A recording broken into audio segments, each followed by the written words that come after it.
মাঝখানে কম ছিল আবার আবার মিনিমামে 1-2 ঘন্টা হবে, হ্যাঁ ঘন্টাখানে হবে মনে হয়।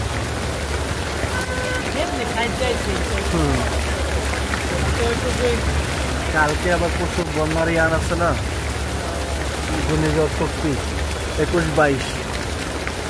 আচ্ছা বুঝতে এই জন্যই তো কিছু আভাস আইতেছে। এটা আমাদের বেশি একটা ক্ষতি করবে না মনে হয়, ভারতের উড়িষ্যা, আসাম আর চিটাগাংয়ের পোর্ট ধরবে, পোর্ট বন্দর,